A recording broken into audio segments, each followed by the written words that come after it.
안녕하세요. 충무로 영화제 감독주간 감독이 감독에게 묻다 감감묻. 오늘 모데레이터라는 걸 처음으로 합니다. 좀 한국말도 서툴 수도 있는데요. 양해를 해주십시오. 양영희입니다. 잘 부탁드립니다. 그리고 자기소개로 해. 예, 안녕하세요. 임신한 나무와 도깨비 공동 연출한 김동령이라고 합니다. 와주셔서 감사합니다.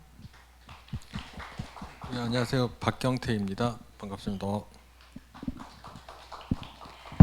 우선은 간단히 두 분이라고 뭐 부부이시기도 한데 필모그래피를 소개를 드리겠습니다. 김동령 감독님 필모그래피 장편으로서는 2019년 임신한 나무와 도깨비 감독, 각본, 촬영, 편집, 예고편까지 하시고 2012년 거미의 땅 감독, 각본, 편집, 촬영, 2008년 아메리칸 엘리 감독, 주연, 제작, 그리고 단편으로서는 2004년에 러스트 앤드 파운드 감독을 하셨어요. 박경태 감독님은 필모그래피로서 장편 같은 2019년 임신한 나무와 도깨비 감독, 각본, 촬영, 예고편 같이 하셨고 2012년 거미의 땅 감독, 각본, 편집, 촬영, 2009년 사당동 더하기 22 감독, 촬영을 하시고 2003년 나와 부엉이를 감독하셨습니다. 여기서 그 쫙 어느 영화제에 나갔고 어디서 어떻게 수상을 했고 하는 말씀은 안 드립니다만 제가 일본에서 왔기 때문에 일본 야마가타 다큐멘터리 영화제에서는 오가와 신스케 산도 아메리칸 엘리로 수상을 하셨고 또 임신한 나무와 도깨비로서는 이미지 포럼에서도 수상을 하셨습니다. 일본에서는 정말 중요한 상을 수상을 한 두 분에 대해서는 그 다큐 관계자들의 관심도 아주 큽니다. 그걸 먼저 말씀을 드리겠습니다. 오늘은 이 특히 세 작품 임신한 나무와 도깨비 최신작 개봉이 올해죠. 올해 되고 개봉 제작은 2019년입니다만 그리고 2012년에 거미의 땅, 2008년 아메리칸 엘리 주로는 이 세 가지 작품에 대해서 왔다 갔다 하면서 아주 자유롭게 다큐멘터리를 만든다는 거, 다큐멘터리란 뭔가, 다큐멘터리를 만들면에 있어서 조심하시는 거, 즐겨 하시는 거, 무엇이 힘드시고 무엇이 재미있으신지 또 부부로서 작업을 하시는 어려움, 즐거움 그런 것을 기탄 없이 이야기할 수 있으면 합니다. 네. 그리고 사실 지금 수프와 이데올로기 지금 개봉 중이라서 몸이 10개라도 모자르신데 이렇게 저희 같이 함께 모더레이터로 해주셔서 영경희 감독님 너무 영광이고 감사합니다. 아니면 제가 감사합니다. 불러주시고 감사합니다. 수파 이데올로기도 봐주세요. 그 우선은 아메리칸 엘리를 2008년 작품입니다만 오가신스케상도 받은 작품입니다만 야마가타 다큐멘터리 영화제가 가끔 그 도쿄나 오사카 큰 도시에서 옛날에 수상작들을 다 모여서 상연회 같은 것을 아트시네마에서 합니다. 그래서 작년에도 도쿄에서 다시 상연이 됐고요. 그때도 내가 달력에 계속 가야겠다 이렇게 해서 하고도 있었고 그런 식으로 계속 그 사람들의 다시 봐야겠다 하는 그런 관객들도 일본에서 많은 것 같은데 또 거기부터 그 기지촌의 여성들에 대한 작품을 계속 만들고 계시고 또 이번에 임신한 남마 도깨비에서는 정말 독창적인 기발한 작품까지 오셨는데 저는 정말 단순히 우선 왜 그 기지촌 여성들에게 관심이라고 할까 찍자고 생각을 하셨는지부터 조금 여쭤보고 싶습니다. 네, 일단 사실 제가 2008년도에 아메리칸 엘리라는 영화를 이제 완성을 했는데 그 시작은 2004년도에 제가 이제 영화학교를 졸업을 하고 아주 정말 우연히 어떤 아르바이트가 있는 줄 알고 그 기지촌 현장 단체에 가게 됐어요. 근데 그게 기지촌 현장 단체인지도 몰랐고 그냥 어떤 그 영어로 통역을 하는 알바가 있다고 그래서 찾아갔는데 거기가 기지촌이었고 그래서 이제 두레방이라고 하는 단체에서 이제 처음 일을 먼저 시작을 하게 됐습니다. 근데 제가 갔을 때 이미 그 박경태 감독이 2003년도에 나와부엉이라는 장편 다큐를 완성을 해서 사실 제가 영화학교를 다닐 때 그 영화가 나와가지고 인디 포럼에서 매진 사례를 막 하고 있었거든요. 근데 제가 그때 기억이 나는 게 제가 그때 학교 다니면서 이제 신문을 아침에 제가 한겨레를 항상 아침에 들고 갔는데 한겨레 앞에 이렇게 어떤 남자 감독이 그 기지촌에서 영화를 찍었다 이제 이런 기사가 난 걸 읽은 적이 있어요. 근데 이제 그걸 몰랐고 2004년도에 이제 아르바이트가 있는 줄 알고 갔는데 박경태 감독님이 이제 있었던 단체였고 이제 저 같은 경우에는 이제 그 당시에 기지촌에 있는 한국 여성들이 더 이상 일을 하지 않고 있었고 필리핀이랑 러시아 여성들이 일을 하고 있었기 때문에 이제 영어로 상담을 그 통역을 하는 일이 필요했어요. 그래서 제가 그러면은 그 이제 일을 하겠다. 근데 이제 돈을 못 주겠다고 하더라고요. 이제 돈을 주는 일이 아니었던 거예요 처음부터. 그래서 몰랐어요. 그래서 그러면은 자원봉사로 하겠습니다. 그래서 자원봉사를 하기 시작을 했어요. 근데 너무 재미있었고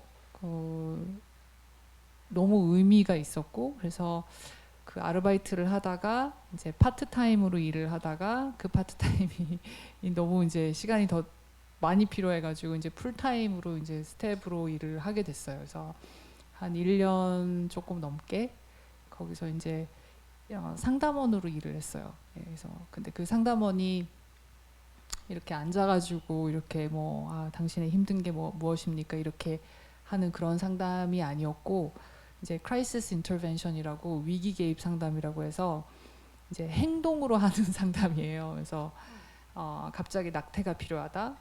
그러면 이제 누군가가 병원비와 그 병원에 데려가는 역할 그리고 다시 이제 뭐 쉼터로 데려가는 역할 또는 뭐 탈출이 필요하다고 이제 긴급 전화가 왔을 때 그 몰래 밤에 가서 그 여성이랑 교신을 해서 이제 탈출을 시킨다거나 이제 그래서 쉼터에 이제 데리고 간다거나 아니면 뭐 출입국 사무소에 가가지고 뭘 싸워야 된다 이제 그러면은 그 여성이랑 같이 가가지고 막 삿대질하면서 이제 막 싸우고 이제 뭐 이런 일을 1년 동안 하게 된 거죠. 예, 그래서 저는 이제 이미 영화학교를 나왔기 때문에 그 일을 하면서 나는 여기서 다큐를 찍어야겠구나 반드시 여기서 영화를 찍어야겠구나 이런 생각을 계속 했죠. 예. 그렇게 해서 이제 그 상담원 생활이 끝나고 나서 카메라를 들었고 그리고 되게 빨리 끝날 줄 알았어요. 저는 너무 제가 그 장소를 잘 알고 주인공들하고 친하고 그래서 빨리 끝날 거라고 생각했는데 제가 처음에 염두에 뒀던 주인공분들께서 다 그 강제 추방을 당하셨어요. 그래서 이제 주인공 없이 제가 막 떠돌고 이분 찍었다가 저분 찍었다가 이렇게 하다가 4년이 걸렸죠. 그 찍기 전에 돈을 못 받는 알바처럼 그 일을 어느 정도 하셨어요? 어느 정도 기간 그거는 하셨어요? 한 3개월 정도를 자원봉사를 했던 것 같고 그 뒤에 이제 파트타임으로 일주일에 2번을 하다가 그게 3번이 됐다가 이제 나중에는 그냥 일주일에 5일로 그냥 풀타임으로 일을 하게 완전 된 착취를 거죠. 당하셨네요. 일본에서는 사기라고 할 수도 근데 있는데 그래도 너무 좋은 리서치도 되셨고. 근데 이제 그 두레방이라는 그 곳이 이제 84년도인가 86년도에 이제 생겼는데 그 문익환 이제 목사님의 부인이 되시는 이제 문동아 죄송합니다. 죄송합니다. 문동아 박사님의 이제 부인 되시는 문혜림 선생님이 그 미국인이신데 그분이 오픈을 하신 거였고 그다음에 이제 어떤 기독교적인 그 정신 그런 태도로 이제 인권적인 그런 일들을 하게 된 거죠. 그래서 사실은 지금은 이제 많은 인권 단체나 여성 단체들이 페이가 있고 어떤 직업으로서의 활동가의 그 길을 가고 있지만 그 당시만 해도 정말 진짜 종교적인 사명감이라든지 아니면 돈을 못 받아도 이거는 인권 활동이기 때문에 내가 시간이 날 때마다 와서 하는 이제 그런 분들이 참 많았어요. 그래서 좀 그런 분위기 속에서 좀 저도 자연스럽게 그거를 시작을 했던 것 같아요. 그리고 이제 나름대로 사실은 나는 나중에 영화를 찍을 사람이니까 이 정도는 내가 해도 된다라고 생각을 했고, 그래서 그때도 제가 그때 면접을 볼 때 그 두레방 원장님하고 면접을 볼 때 제가 원장님 죄송한데 저는 그 영화를 하는 사람입니다 이렇게 얘기를 했어요. 그래서 저 기억이 잘 안 나요. 기억이 잘 안 나는데 그때 원장님께서 나중에 굉장히 건방졌다고 그렇게 얘기를 하더라고요. 자기 이렇게 딱 나는 영화를 하는 사람입니다 이렇게 딱 이야기를 하는 게 자기는 되게 쇼크였다. 근데 이제 그때는 뭔가 그렇게 얘기하지 않으면 나중에 제가 사기꾼이 될 것 같은 거예요. 네. 먼저 이야기를 해놔야 그렇죠. 하는 그런. 왜냐하면 나는 나중에 여기서 분명히 이걸 소재로 해서 영화를 뭔가 시나리오를 쓰든지 뭐 다큐를 찍든지 뭘 할 것 같은데 아무리 여기서 내가 카메라 없이 일을 한다고 하더라도 나는 영화를 하는 사람이다라는 거를 밝혀야 된다는 게 당연하다고 생각을 했고, 그래서 너무 제가 세게 얘기를 했는지 어쨌든 굉장히 나중에 원장님이 정말 깜짝 놀랐다고 어떻게 이렇게 굉장히 대바라지게 얘기를 했다고 그러시더라고요. 근데 아니 그때도 이제 처음 면접 보고 왔나? 제가 그 식당 우리 두레방에서 항상 한 식당이 있어요. 옆에 있는데 원장님이 이제 데리고 들어와서 원장님이 좀 말이 좀 약간 예의스럽지가 않아요. 그래가지고 저보고 경태 씨 막 이러면서 얘 잘난 척하는 것 좀 들어봐 이러는 거예요. 그 내가 왜 이러고 있는데 영화 아카데미 출신이다라고 하는데 이제 영화 쪽에서는 뭐 다 알잖아요. 그게 어떤 중요한 학교이고 무슨 맥락이고 저도 근데 영화하고는 전혀 관심도 없고 그 영화를 해야겠다, 영화가 좋다 이런 일도 없는 사람이거든요. 사실 그때 나와봉이를 만들고 했어도 사회학 전공이고 공부를 하거나 이제 현장에서 운동을 하고 싶었지 영화는 아닌데 이제 딱 와가지고 영화 하는 사람이고 영화 아카데미 나와서 이러니까 저도 이제 나는 그게 무슨 학교인지 모르고 그 무슨 어디 무슨 언론사나 이런 데서 하는 무슨 시민 강좌 뭐 그거 생각하고 저는 저 민주언론운동신문연합회에서 VJ 과정 나왔어요. 그러니까 이게 또 모르죠. 또 이러고 그래서 나는 뭐 영화 아카데미 나왔구나 이러고 그리고 무슨 영화를 이제 나와봉이를 만들었으니까 굉장히 영화를 많이 알 거라 생각하고 뭐 봤냐 하나도 안 본. 고다르가 누군지도 모르던 사람이었기 때문에 그때 그래서 나와봉이로 뭐 영화제 가면 주위에서 영화 공부 좀 하라고 그렇게들 야단을 치고 프로그래머들이 그럴 때 저는 더욱더 영화는 내 길이 아니지 이러면서 나는 그 사회학이나 해야지 아니면 뭐 그 현장 활동가를 해야지 이러고 있었던 때 동영 씨를 만나서 계속 영화를 이야기하고 배운 거죠. 이제 뭐 제가 뭐 책 보고 뭐 필름 보고 이런 거 그 별로 안 좋아하기 때문에 썩 그 취미가 아니기 때문에 어릴 적에 취미가 아니니까 아직까지도 그게 잘 안 되더라고요. 그래서 이제 주로 옆에서 듣고 이러면서 좀 변했던 것 같아요. 그 영화 시작을 들으면서 두 분의 그 로만스의 시작도 같이 들은 것 같은 느낌인데요. 제가 실은 오늘 이런 이야기를 하는 것도 처음이죠, 우리? 네, 맞아요. 가끔 문자하거나 수다 떨고 하는데 이런 영화 하는 것도 처음이고 아까까지 이런 이야기를 하자 해서 약속한 것도 없어서 지금 나 되게 신선하게 듣고 있습니다. 근데 새삼스럽게 김동령이라는 인간을 지금 한마디로 새삼스럽게 그 확인을 한 것 같아요.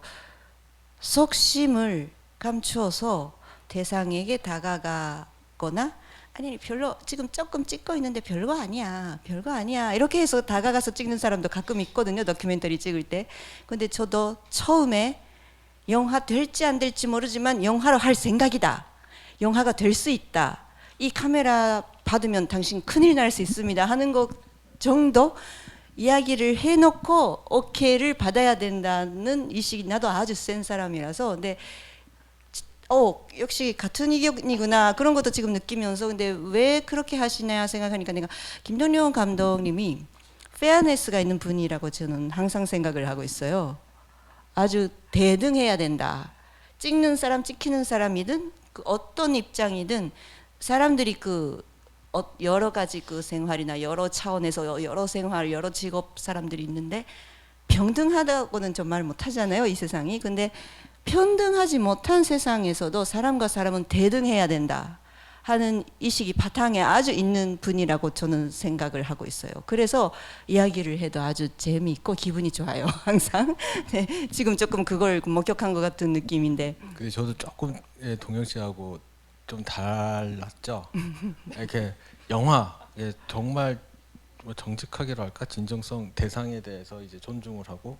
근데 저는 이제 시민 단체 속에서 있었기 때문에 처음 시작은 사실은 다른 선배가 하나 이제 기지촌에서 영화를 자기가 찍을 수 있다라는 것에 대해서 뭐 하여튼 있었어요. 그래서 그분 조연출로 시작을 했는데, 그래서 두레방에 가고 뭐 원래는 이제 저 같은 경우는 이제 거리에서 투쟁 속보 그리고 비디오 액티비스트라고 그때 그랬었는데, 그거 하면서 이제 항상 그 장애인 이동권 투쟁이다, 아니면 철거, 뭐 어디 노동, 뭐 이런 식의 사건이 빵빵 터지고 있는 그곳에서 이제 전경을 뒤로 이렇게 하고 이렇게 찍는 그런 걸 되게 했었는데, 근데 그것이 이제 전 그때 당시에는 뭐 좀 미디어 운동, 민주 운동, 뭐 하여튼 그렇게 생각을 하고 들어갔기 때문에 영화를 찍는다라는 그 관계의 복잡성하고 시간성에 대해서는 생각을 안 하고 있을 때였거든요.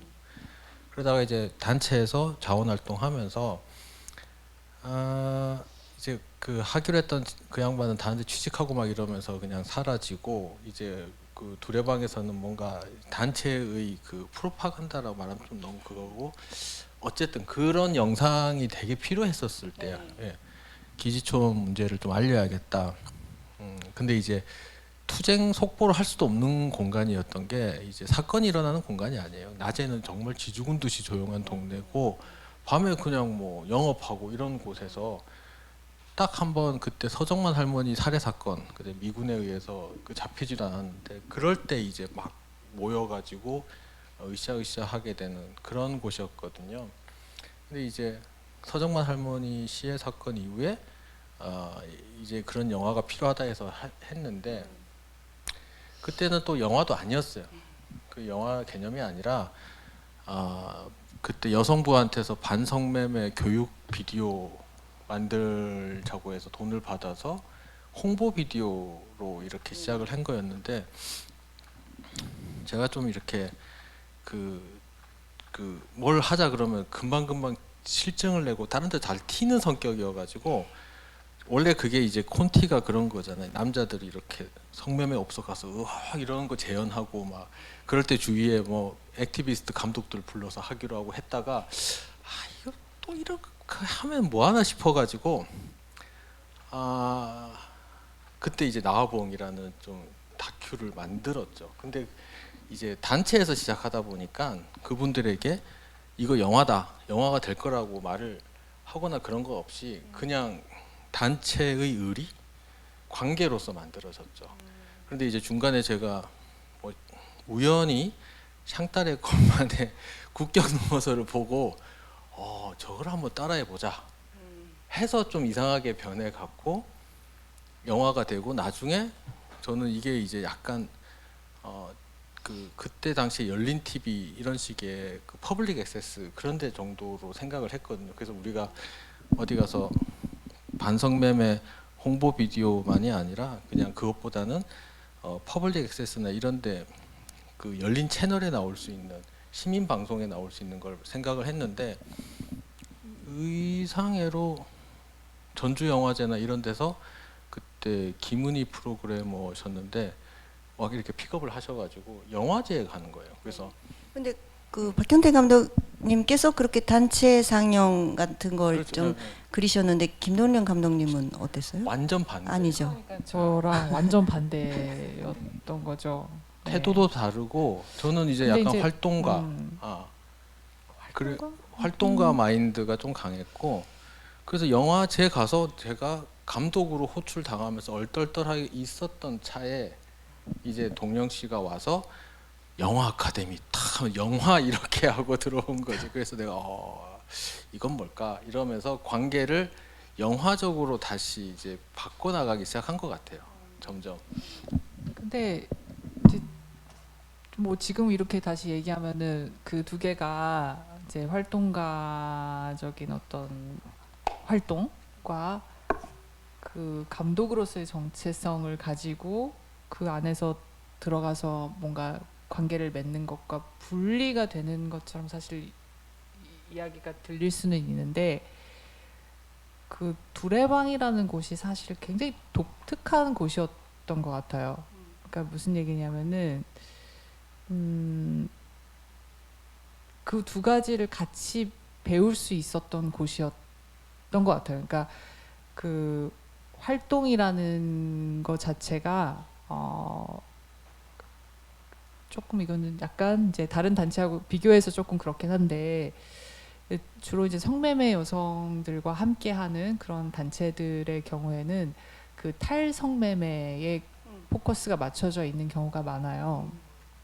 그래서 이제 가능하면 이제 성매매를 하지 않을 수 있도록 다른 어떤 재활 프로그램이라든지 그걸 재활이라고 부르거든요. 재활 프로그램이라든지 뭐 상담이라든지 이런 것들이 포커싱이 되어 있었다면 그 두레방은 좀 굉장히 독특하게 자율성이 굉장히 높은 곳이었어요. 그래서 예를 들면 인순 언니도 거기서 만나게 됐는데 인순 언니가 어떤 프로그램을 하든 본인의 마음대로 들어왔다 나갈 수 있는 자유가 있었고 그거를 뭐 말을 안 들으신다고 해서 뭐 지원이 끊기거나 뭐 이런 데가 전혀 아니었어요. 그래서 이런 말을 해야 된다, 하지 말아야 된다는 그런 게 것도 전혀 없고. 없었어요. 두레방이. 그걸 계속 요구를 했지. 이야기를 가르쳐도 딴 이야기 하면 그냥 또 하고. 그렇죠. 그래서 항상 두레방은 이제 항상 이렇게 뭔가 이렇게 막 긴장 관계와 막 이 사람이 이렇게 얘기를 하면 막 너네는 그걸 몰라 뭐 이러면서 막 이런 거가 있고 그게 굉장히 이제 열려 있는 공간이었어요. 그런데 그 안에서 이제 그 현장이라는 걸 말하자면 너무 그 숭고하거나 아니면 무겁게 이렇게 받아들이지 않았던 것 같고 이분들이 굉장히 자유롭게 무엇을 생각하고 무엇을 좋아하고 또 어떤 측면에서는 되게 우리가 생각할 때 별로 정치적으로 올바르지 않은 말들도 굉장히 많이 하시거든요. 그러니까 뭐 예를 들면 그때 이제 그 미군 탱크가 여중생을 그 압사하는 그런 사건이 일어났을 때도 언니들은 그 굉장히 이제 그 미군 편이었어요. 네네네네. 네. 그리고 뭐 예를 들면 그 외국인 여성들이 지금 들어와서 자기들이 했던 일을 하는 거에 대해서는 가난하니까 당연히 해야지. 이제 이런 그 착취를 옹호하는 발언을 하신다거나 이제 되게 다양한 어떤 의견들이 있었고 그거를 자유롭게 표현할 수 있는 공간이었고 그래서 이제 그 안에서 되게 많은 거를 습득을 했던 것 같아요.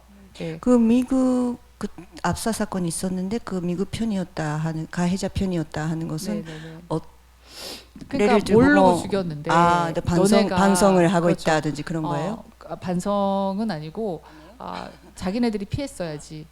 이제 뭐 조- 그렇게 말을 하는 언니들도 조금 많았고. 더 디테일하게 이야기하면 그 미군 편이라기보다는 갑자기 이제 반미 운동 때문에 엄청나게 많은 사람 촛불을 들어 그거에 대한 반대였어요. 사실은. 아무래도 네. 그 미국 군인들이랑 같이 사니까 같이 그 그렇죠. 있어서 자기들도 생존한다는 부분도 조금 있잖아요. 그 그렇죠. 시점에서는 그게 시점에서는. 좀 컸던 거죠. 네네. 그래서 갑자기 물러나라 이러기도 아, 하고 그때 어떤 일이 있었냐면 제가 있을 때인데 이제 갑자기 이제 분노한 어떤 청년이 이제 화염병 들고 미군 부대 와서 혼자 와서 구호 외치고 미군 부대 안으로 화염병 던지기도 했어요. 그러면 이제 미군이 한 일주일 동안 밖에 외출 금지가 되거든요. 그러면 그 지역에서는 그게 이제 갑자기 이제 타격을 입는 거죠. 영업이 타격을 입으니까 아가씨들하고는 상관이 없어요. 사실은 문제는 그런데 이 분위기가 안 좋아지고 포주들이 그걸로 또 아가씨들에게 또 더 많은 부담을 지어주게 되니까 빚이라던가 그러면서 이제 자기들의 그 생계나 그 생활의 조건을 무시당하고 있다라고 생각을 하게 되는 거죠. 그러니까 사실은 미선이 호순이 사건 때 당연히 촛불을 같이 들고 애도를 하고 분노를 표출하는 것이지만 관계와 입장과 공간에 따라서 굉장히 달라지는 거예요. 이게 복잡해지는 거죠. 그래서 나를 무시해? 라는 식의 느낌 때문에 그때 현장 분위기가 이제 그 나와 부엉이에도 보면 그렇게 제가 인터뷰해서 치른 게 있는데 어떤 분은 이제 국내 성매매 지역에 이제 납치 감금돼 있다가 탈출해서 이제 기지촌으로 왔는데 해방감을 느끼는 거죠. 그 국내 그런 집결지는 하고 다르게 여기는 좀 굉장히 자유스럽거든요. 왔다 갔다 하기도 하고 그러면서 그 국내 성매매 집결지에서 아가씨들이 죽어 나갈 때 디테일하게 어떻게 죽고 막 손님이 어떻게 칼로 찌르고 막 이런 이야기를 하는데 그때 왜 니네들 촛불 두고 안 왔어? 왜 살려내라 말 못해?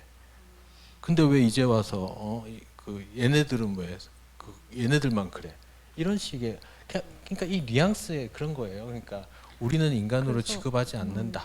그래서 네. 박경태 감독은 제가 이제 왔을 때 이미 이제 한 차례 그러니까 아까 경태 씨가 얘기했듯이 카메라 없이 먼저 활동가로 들어와서 컴퓨터 교실을 했었거든요. 그 언니들 대상으로 해서 뭐 언니들로 그 컴퓨터로 뭐 핫투 치는 법도 알려주고 뭐 사진 찍는 법 뭐 이런 거 클래스 운영하고 청소하고 뭐 이런 일을 했었어요. 그리고 나서 이제 그 여성부에서 갑자기 다큐멘터리 펀드가 오면서 원래 본인이 연출하려고 했던 것이 아니고 다른 분이 하려고 했지만 그분이 이제 그냥 떠나버리셨던 바람에 이제 경태 씨가 한 거였고 그래서 경태 씨는 이미 제가 들어갔을 때는 활동가로서의 시간도 이미 있었고 장편 영화도 하나 만들었었고 그리고는 뭘 하고 있었냐면 실태 조사를 하고 있었어요. 국가인권위원회에. 그래서 연구 활동가 그다음에 이제 감독의 정체성이 완전 그냥 다 섞여 있는 사람이었고 근데 대신에 이제 아까도 얘기했듯이 영화를 본 게 별로 없었어요. 경태 씨가 이제 무슨 영화 제일 좋아하세요? 이러면 스타워즈요. 이제 이런 사람이어가지고 저하고 좀 되게 달랐죠. 저는 그렇게 하면 안 되지 않아요? 그래서 제가 그래서 계속 나와봉이 다 좋은데요. 거기서 뭐가 좀 안 좋고요. 그래서 그때부터 되게 제 영향력을 좀 주고 이쪽이 가지고 있는 그 모든 것을 다 하면서도 영화를 찍을 수 있다는 어떤 유연성이랄까 그걸 또 제가 또 많이 배웠던 것 같고 두레방이라는 분위기도 그랬던 것 같고 그 감독님께서 그 기지촌에 들어가셔서 뭐 계기는 알바였는데 영화를 위해서 처음부터가 아니어도 영화를 만들고 싶다는 위사 마음이 있는데 혹시 이 이슈, 이 장소, 이 사람들은 아니다. 따로 다시 자기의 그 이슈나 자기가 찍고 싶은 사람을 찾아야 된다. 이렇게 될 수도 있잖아요. 그런데 이때 이 사람들을 찍자 이렇게 생각을 하셨고 계속 여기까지 와 계시는 그 처음에 그 자기가 무엇에 끌렸는지 또는 왜 이 사람들을 그리면 또 무엇을 그릴 수 있다고 생각하셨는지 그걸 조금 궁금한데요. 하나 너큐를 네네. 찍자면 좀 반해야 된다고 할까요? 또는 집착이 필요하잖아요. 네네네. 반한다는 것 좀 말이 어색한데 여러 의미에서 그 집착이 필요해서 어디에 그걸 느끼셨는지 저는 매력이라고 할까? 그 완전 매료됐던 것 같아요. 첫날부터. 그러니까 그 아르바이트라고 해서 갔는데 그 장소가 바로 미군, 저는 그때 미군 부대를 처음 봤거든요. 근데 미군 부대가 그게 사실은 헬기 부대였어요. 아파치 헬기 부대여가지고 그 아파치가 계속 공중을 돌아요. 근데 소리가 엄청 나거든요. 그러면 이제 그 여성 단체에 있는 창문이 타타타타타타 이렇게 흔들려요, 항상.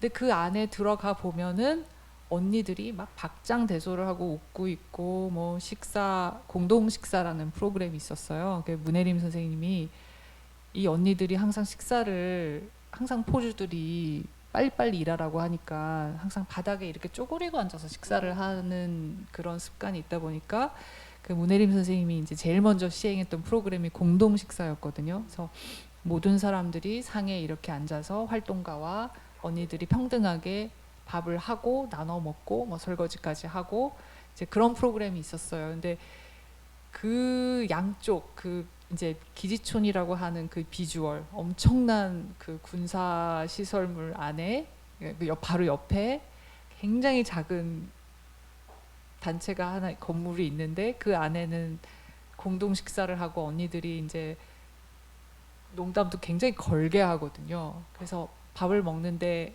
항상 박장대소를 하게 되고 그거에 완전히 저는 이제 매료가 됐던 것 같아요. 첫날부터. 예, 그리고 이제 그 언니들 한국인 언니들만 있었던 건 아니고 이제 필리핀이랑 러시아 여성들이 있었는데 그분들이 이렇게 말하면 너무 이상한데 그분들이 그때 당시에 서울에서는 못 입었던 탱크탑을 입고 있었어요. 그리고 담배를 피고 서울에서 못 입었던. 네, 그때만 해도 잘 탱크탑이 그렇게 편하게 입을 수 있는 옷이 아니었어요. 근데 탱크탑을 입고 담배를 피우면서 한 손으로 유모차를 미는 거예요. 근데 이제 거기에서 오는 그 비주얼 쇼크라고 해야 되나요? 아니면은 그 해방의 느낌이라고 해야 되나요? 물론 나는 이제 이 공간이 성매매의 공간이고 되게 여성한테 너무 착취적인 공간이라는 건 알고 있었지만 그 개개인의 어떤 실제로 그 현장에 가서 보면은 거기서 느껴지는 그 생명력이라는 게 있잖아요. 완전히 매료가 됐죠. 그래서 이거는 한국이 아니구나. 여기를 반드시 여기서의 삶을 뭔가 좀 찍고 싶다 이런 생각이 있었죠. 네. 제가 아주 신선하고 재밌었던 게 그 찍고 계시는 그 대상이 되는 그 성매매하는 그 여자분들이 정말 오픈하고 카메라를 받아들이고 있는 그 관계가 그 더큐라는 것이 감독하고 뭐 촬영 감독 그렇지만 찍고 있는 사람과 지키고 있는 사람과 이 관계를 다 카메라가 포착을 해버리잖아요. 그 관계를 찍는다고 할까, 거기에 공기가 찍힌다고 할까. 그러니까 조금 어느 이슈 자 인터뷰합니다. 세팅하고 인터뷰하고 하는 그런 거 아주 TV적인 우리는 좀 CNN적이다 또는 BBC적이다 그런 말을 하는데 TV 스타일이다 하는데 그런 것과 전혀 다른 정말 속옷으로 뭐 내복이라 합니까? 속옷으로 카메라 앞에 있고 진짜 어떻게 자기가 찍혀도 너면 괜찮다 하는 그 언니라 할까 그 여자분들의 여성들의 그 김돈영 감독과 그 카메라를 믿고 있고 받아들이고 있고 또 그 앞에서 오픈하는 것까지 즐기고 있는 그 관계가 아주 보면서 뭐 재미있었어요. 관객으로서 아주 매력적인 그래서 오가와 신스케 상이구나 이렇게 생각을 그거 정말 중요한 상인데 정말 그것이 그 관계를 계속 보면서 재밌었던 것 같아요. 네, 근데 원래 그 조금 성매매나 좀 일반적으로 사회에서 존경을 받기 힘든 직업에 있는 사람들은 그것을 찍으려고 하는 카메라가 오면 좀 경직되잖아요. 그리고 우리의 뭘 찍으려고 그래 이렇게 좀 많이 경계를 하고 그것이 여기까지 없을 수 있을까 해서 얼마나 시간을 써서 다가갔을까 얼마나 카메라 없이 같이 놀았을까 하는 것도 많이 생각을 해보거나 그 관계성이 아주 재밌었어요. 근데 사실 불편해하는 거가 있지만 그걸 쓰지 않은 거죠. 당연히. 예. 근데 그 아메리칸 엘리는 그래서 이제 한국 여성이 한 분밖에 안 나오시죠. 예, 할머니 한 분밖에 안 나오시고 외국 여성들만 제가 찍게 됐는데 그 이유는 일단 뭐 한국 여성들은 이미 박경태 감독의 영화에 다 나와서 자기가 하고 싶은 이야기를 다 했기 때문에 그런 것도 있었지만 사실은 그 언니들이 저를 받아주지 않았어요.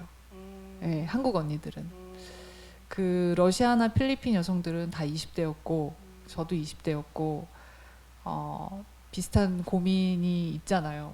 남자에 대한 고민도 있고 뭐 결혼에 대한 고민도 있고 뭐 삶에 대한 고민도 있고 다 다양하고 하지만 이제 같은 나이 또래이기 때문에 섞일 수 있는 게 있고 대화가 통하고 그다음에 어떤 그분들의 욕망을 읽을 수도 있고 그다음에 내 욕망을 그분들한테 이렇게 설득할 수도 있는데 한국 언니들은 차별을 많이 했어요. 경태 씨하고 저하고. 예, 그래서 일종의 그게 이제 그 성매매 시스템 안에서는 특히 이제 여자들 간에 그 위계가 있거든요. 좀 확실한 위계가 있습니다. 그래서 저 같은 경우는 이제 저 조그만 년이 어디서 우리를 찍어? 약간 이런 게 있어요. 눈빛에. 근데 이제 여기는 이미 뭐 컴퓨터도 해주고 뭐도 해주고 뭐 다 해주고 그리고 우리 그 어린 남동생 이런 게 있었거든요. 그래서 경태 씨가 가면은 언니들이 무장 해제가 되고 제가 이제 딱 가면은 왔어? 이런 게 있었어요. 그래가지고 도저히 무서워서 그 분들을 찍겠다는 생각은 아예 해보지도 못했던 것 같고 근데 대신에 이제 그 언니들 사이에서 조금 왕따인 할머니가 있었습니다. 그래서 그 할머니는 항상 이렇게 집에서 오줌을 이제 그 양변기에다가 하지 않고 바가지에다 이렇게 모아가지고 이제 집 바깥에다 뿌리는 사람이었어요. 그래서 언니들 사이에서 좀 약간 왕따였어요 항상. 그래서 근데 그분이 저를 받아주신 거죠. 네, 너 마음에 드는데 우리 집에 한번 와볼래? 그래가지고 이제 그래서 이제 아메리칸 엘리 때 그 할머니를 그분이 K. 예, 네네네. 그 K라는 이름으로 나오는 뭐 좀 네네네네. 다음 작품으로 가야 되는데 너무 네네네네네. 재미있어서 죄송합니다. K라는 그 한국의 네네, 그 할머니께서. 할머니가 네, 항상 그 화장을 하시고 맞아요. 집에서 누워 있을 때도 화장을 네, 카메라 앞에 있을 때 사람 만날 때 꼭 화장을 하는 네네. 모습도 인상적이었고 일본 다큐멘터리에 요코하마 메리라고 있죠. 있습니다. 너무 네. 너무 떠올라서 네. 그 요코하마 거리에 계속 뭐 세탁하게 화장을 한 뭐 딱 그 성매매 하는 사람이라는 말은 안 하는데 이 요코하마 시내 길 너무 가는 비슷한, 사람이 네. 다가 아는 근데 네네. 항상 서 있는 네. 근데 다가가지도 못하면서 계속 찍고 있는 그 네네. 다큐가 유명한 네네. 다큐가 네네. 있는데요. 그거 계속 생각하면서 그걸 네네네. 봤었어요. 예. 거기서 계셨을 가능성도 있어요. 그 아, 일본 일본에서? 유학 출신이신데 아. 우리가 처음에 이제 그런 연관성을 많이 생각했고 그 일본군 위안부와 연관성을 많이 생각했는데 그건 아니시고 절대로 이야기를 안 하셨어요.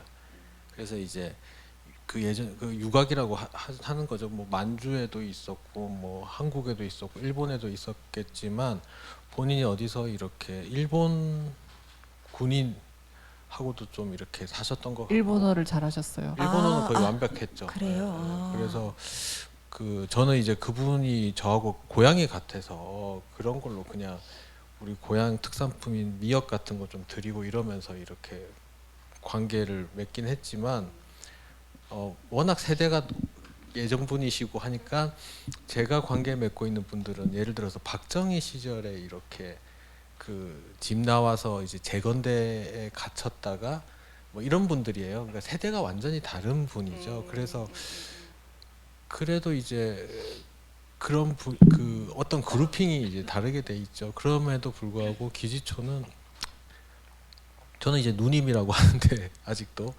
그 위계 관계가 자기들 질서가 엄청나게 좀 무서운 곳이었어요. 옛날에 지금은 뭐 다 그런 다 늙어서 같이 뭐 이렇게 하는데 그때는 이제 일 끝나면 이제 밤 12시에 이제 그 1시에 이제 다 정리하고 끝나면 막걸리 집에 다 모여요. 그러면 그러면 앉는 자리도 아주 더럽고 그냥 좁고 이런 곳인데 제가 이제 거기 살았으니까 이제 순서대로 쫙 앉아요. 이렇게 무슨 조폭 그것처럼. 저 완전 야쿠자 조직 응, 같은. 그러면 이제 제가 이 게스트 이제 그 거기에 두목인 분 옆에 내가 앉아서 같이 이렇게 술을 받아주는 거죠.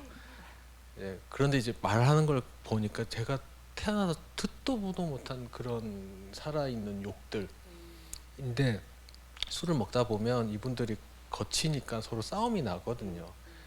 근데 이제 워낙 그 폭력적이고 약간 일진스럽다고 할까 그런 분위기다 보니까 그런 경험을 많이 하셨으니까 표현도 과격하실 거 아니에요.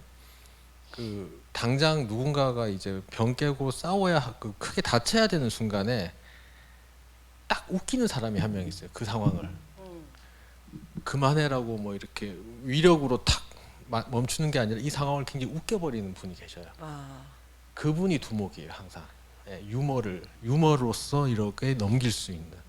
제가 이제 그분을 너무 좋아해서 그분을 제가 처음에는 주인공으로 해서 조연출할 때 참 많이 찍었는데 그 첫 번째 기획이 이제 그거 되고 나서는 그분이 이제 카메라를 거부를 하시더라고요. 그때 저는 많이 배웠던 게 내가 찍고 싶다고 해서 찍을 수 있는 게 아니구나. 그 뒤로 이제 동영 씨하고 이제 그 다음에 오신 분이 인순이 아주머니인데 인순이 아주머니는 제가 이제 찍을 사람이 없으니까 동네 풍경만 축구장창 찍고 있는데 계속 먼 데서 이제 술이 취해서 식칼 들고 저를 노려보는 사람이었거든요. 그래서 막 우악 하고 일로 뛰어갔다가 이렇게 뛰어왔다가 뭐 아니면 제가 이제 밤늦게 비가 싹 이렇게 오면 그 미군 부대 저 아슬하게 그 헬기가 그 밤에 그거를 이제 도는 모습을 찍으려고 산 위에 올라가서 카메라를 찍고 하는데 비가 부슬부슬 올 때 이제 제가 이제 판초우이라고 그 큰 비닐옷 있잖아요. 그 삼각형. 그때도 이제 뭐 인순이 아주머니는 이제 시카를 들고 밤에 이렇게 산에 올라가서 자기가 괴롭히는 이지매하는 나무가 하나 있어요.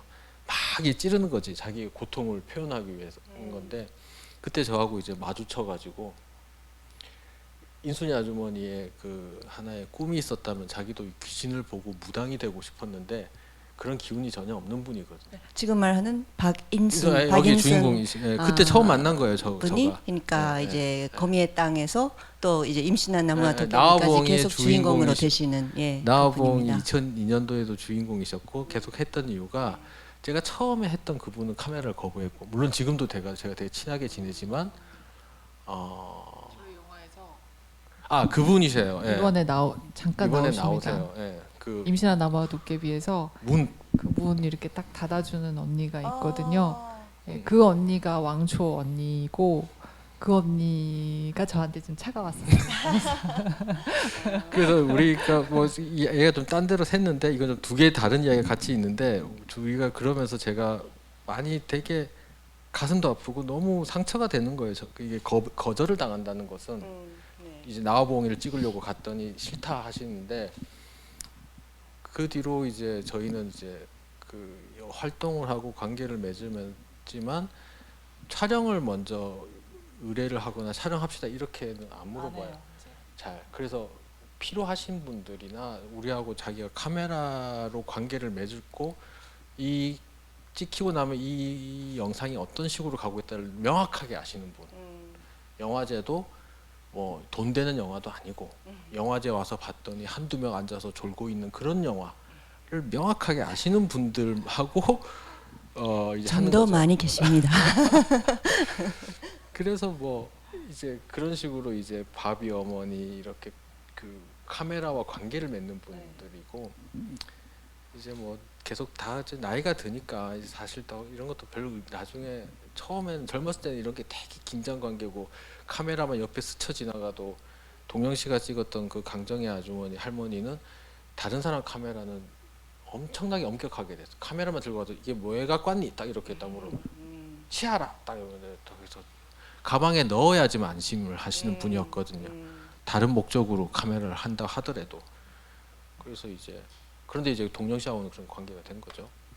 그래서 그런 식의 원칙이 아닌 이상한 그런 게 과정으로서 생긴 것 같아요. 네. 그 자연스럽게 거미의 땅에도 가고 또 이제 임신한 남아 도깨비까지도 갈 수밖에 없는, 또 왔다 갔다 할 수밖에 없는, 그건 저의 작품도 그래요. 가족 이야기로 계속 하니까 이 작품 이야기 했다가 이쪽 이야기 나오고 슈퍼헤더 이야기 하는데 니아평양 나오고 계속 이렇게 어디서 시작해서 어디서 끊을 수 있는지가 같은 사람들이 나오니까. 그런데 근데 거미의 땅을 정말 그 첫 장면부터 그 픽스의 카메라로 찍으신 너무 멋있어요. 그 닮았다는 뜻이 아니라 나는 그 몇 개 장면들을 보면서 계속 짐자무시 영화도 생각이 나고 완빈 감독의 영화도 생각이 나고 또 너무 독특하고 너무 한국다운데 근데 아주 유니크하게 찍고 계시고 와 멋있다 해서 정말 그 카메라와 그에도 아주 매혹이 됐고요. 그래서 정말 그 주인공 박인순이라는 사람의 뭐 존재만으로 뭐 서는 모습, 걷는 모습, 뭐 정말 그 존재감은 가끔 다큐를 보면서 배우도 이렇게는 못할 걸 하는 그런 분들이 계시잖아요. 그래서 제가 배우님들에게 다큐멘터리 많이 보세요라고 이야기를 해요. 절대 연기로 못하는 표정이 나오는 순간들이 있잖아요. 그 격렬하게 감정이 확 나오는 표정이 아니라 그 어떻게도 말 못하는 그런 순간들이 나올 때, 근데 그 영화에서 그걸 하셔야 되고, 다큐를 많이 보시라. 다큐 하는 그 후배들에게는 그 영화 많이 보라 이런 이야기를 뭐 양쪽 봐야 된다는 말인데, 와, 그 이분하고 박인순이라는 사람하고 두 분이 만났다는 것이 정말 하늘에서 내려온 선물 같고. 그렇게도 느껴져. 정말 born to be a main character of a documentary film 같은 그런 분이시네요. 저를 찾아오신 거죠. 그러니까 카메라를 되게 카메라를 좋아하시는 분이에요. 왜냐하면 이제 뭐 다른 데서 이야기 많이 했지만 항상 깃발이 이렇게 하다가 의정부 시내에서 그런 그 미군들이 예전에는 의정부 시내 그 역 근처에 많으니까 이제 다리가 아프면 이제 그 의정부 극장 가주셨거든요. 그래서 안 본 영화가 없을 거예요. 그 당시 개봉하는 영화라면. 그래서 낮에 이제 영업하기 전에는 계속 극장에 앉아서 영화만 보고 계시고, 원래는 이제 아가씨들 같이 들어가면 자고 해야 되는데 이제 극장에서 영화를 다 보고, 그리고 이제 카메라가 이제 통해서 혹시나 미국에 있는 자기 자식 그 아들 딸들이 내 모습을 보면 나 여기 있다라는 걸 좀 알려주고 싶은데 굉장히 이제 순진하게 생각하시는 거죠. 이거는 그런 방송국 카메라, 뭐 외국에도 보여줄 수 있는 뭔가 그런 거대한 네트워크가 우리는 지식인으로서 그런 생각을 하지만 본인은 카메라만 보면 혹시나 나 여기 있다를 알리고 싶었던 거죠. 그래서 어떤 남자애가 계속 동네를 찍고 다니는데 자기가 자꾸 도망을 가니까 나를 싫어하나 생각하고 너무 이제 화가 나는 거예요. 그래서 나를 계속 쫓아오면서 이제 한 번은 이제 저한테 그러더라고요. 이제 술이 잔뜩 취해서 찍어도 아니고 찌겨 이렇게 계속 과음을 지르세요. 찌겨 이러고. 근데 이게 뭔 소린가? 나한테 왜 그러시나? 그래서 나중에 알고 봤더니 계속 이제 네가 뭐 하는지 모르겠지만 왜 카메라를 나를 안 찍냐? 나를 찍어라. 나를 찍어라. 그래서 처음에 무서워서 제대로 제가 쳐다보지도 못했어요. 다큐 감독에 있어서 너무 고마운 분이시잖아요.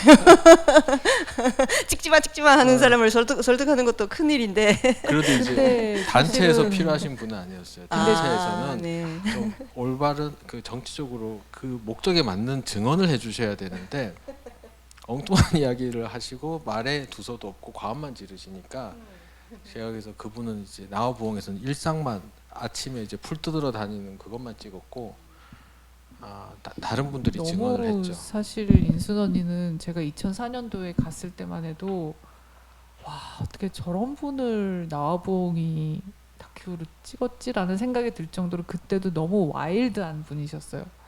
그러니까 그 우리 임신한 나무와 도깨비에 이제 저희가 나레이션도 썼지만 그냥 동네 미친년이었어요. 예. 그래서 제가 어렸을 때만 해도 동네에 미친년들이 있었어요. 예. 그래서 이제 치마를 막 돌려서 입는 거나 뭐 술에 취해 하거나 뭐 소리를 지르는 그런 이제 미친 여성분들이 길거리에 그래도 조금 있었거든요.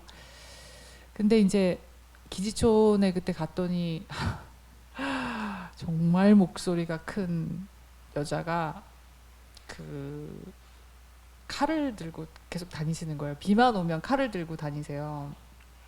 근데 그거를 예 이러면서 지금 이제 이 영화에서도 그 소리 지르듯이 약하게 나왔어. 진짜 그거에 비하면. 예, 그쵸. 예, 그래서 가끔 이제 제가 혼자서 두레방에서 뭐 이렇게 문서 뭘 하고 있으면은 갑자기 문을 팍 열고 다 죽여버릴 거야 이러면서 이제 칼을 들고 이제 이렇게 해요. 그러면 이제 그 다른 감독님에게 이렇게 해요? 네네네네. 네. 저한테만 그런 게 아니라 이제 같이 그 스텝 단체 분들이 이렇게 있으면은 그러면 이제 원장님은 조용히 원장실 문을 잠그시고 이제 경력이 있는 선생님들이 아유 언니 오늘 무슨 일 있었어요? 뭐 이러면은 이제 언니들이 너네들은 몰라 이러면서 막 소리를 지르고 막 울고 막 이래요. 근데 한 번은 언니가 나한테 한 번 꽂혀가지고 막 다 죽여버릴 거야 어쩌고 이렇게 하는데 내가 죽여봐 언니하고 나왔습니다. 싸운 거예요. 싸웠어요. 네. 이 든든한 그 뭐라 각오라고 할까 뭐 우리도 들이대고 있는 거니까 네네, 그렇죠. 그래가지고. 우리도 카메라가 가끔은 칼질 당하는 것처럼 귀찮으실 거예요. 예, 뭐 이렇게 말씀드리면 근데 나도 그렇게 느낄 때가 있어서 뭐 그쪽도 그렇게 말씀하시면 페어하긴 페어하네요.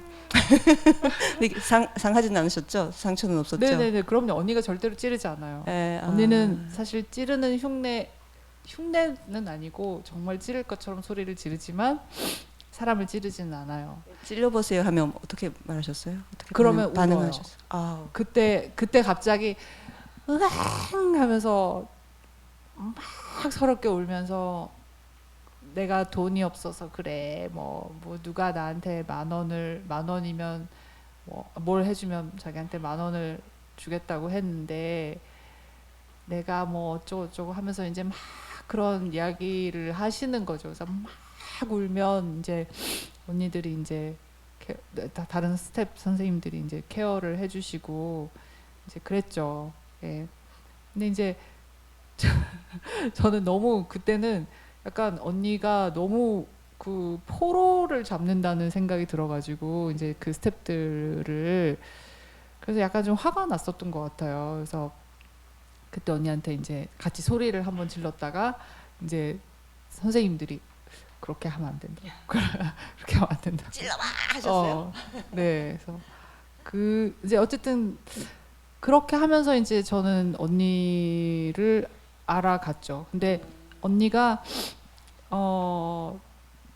그때 이제 박경태 감독이 사실은 첫 번째 작품 만들고 인순 언니에 대해서 만들었을 때 다른 단체 선생님들이 욕을 많이 했어요. 비판을. 그러니까 박인순 씨는 치매 환자고 치매가 아니고 뭐 약간 이제 정신적으로 그 문제가 있는 분인데 저렇게 본인의 의사와를 살짝 이렇게 그걸 해가지고 다큐를 찍었다.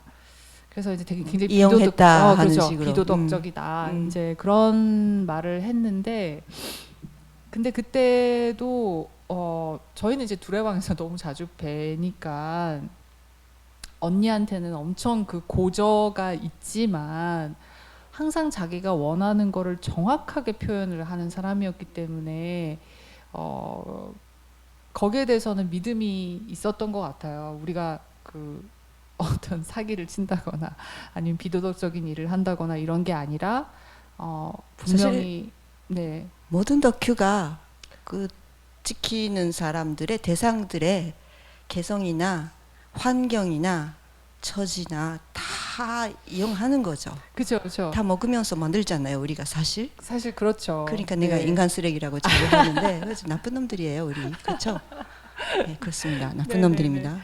근데 이제 경태 씨가 어쨌든 그 영화를 만들고 나서 경태 씨도 그렇고 저도 그렇고 약간 조금 계속 충격도 받았고 뭔가 좀 이런 식으로 다큐를 찍으면 안 된다고 생각을 했던 거는 뭐였냐면은 찍을 땐 다 좋아요. 언니가 찍겠다고 하고 나를 찍으라고 하고 근데 영화가 나오면 안 보시는 거예요. 자기는 안 보고 싶대요. 예. 그리고 안 보고 싶다고 이야기를 하니까 언니가 영화에서부터 계속 소외가 돼요. 그게 무슨 얘기냐면은 나우봉이가 아마 전국에서 상영을 하면 100회 정도 했을 거예요. 굉장히 많이 했어요. 각 대학마다 그 이제 그 운동하는 쪽에서도 그렇고 뭐 여러 군데에서 상영을 많이 했고 상영료도 들어왔어요, 단체에. 근데 어떤 거에도 언니는 이제 그 혜택이나 아니면은 정보나 자기 이미지가 어떻게 소통이 되고 있는지 이제 이런 거를 모르는 상태가 되는 거죠. 그걸 매번 이야기할 수도 없고 어떤 일이 있었는지. 그러니까 언니는 항상 자기의 이미지는 떠다니고 있고 사람들은 막 박인순님께서 저렇게 두레방의 미술 치료로 인해서 굉장히 좋아지시고 참 인간 승리고 막 이렇게 감동을 하시지만 막상 언니는 우리가 봤을 때는 항상 비가 오는 날이면 칼을 들고 와서 소리를 지르고 아직도 자기가 성매매를 10,000원에 해야 되는지 안 해야 되는지를 절규를 하고 있는 사람이니까 다큐를 하는 입장에서는 그 과정까지 생각을 하게 되는 거죠. 이렇게 영화를 찍는 것이 맞는가라는 생각. 그러니까 너무 그분과의 우리가 지금 뭐 가족도 아니고 정말 가까운 진짜 사이도 아니고 낯선 타자들이잖아요, 정말. 그러다 보니까 이렇게 다이렉트하게 찍고 팔로우해서 찍었던 부분들을 편집해서 나중에 딱 가면 결국은 우리 이제 관객들이나 이제 시민단체의 그 희망, 그 욕망이 투영이 돼가지고 좋게 끝나요.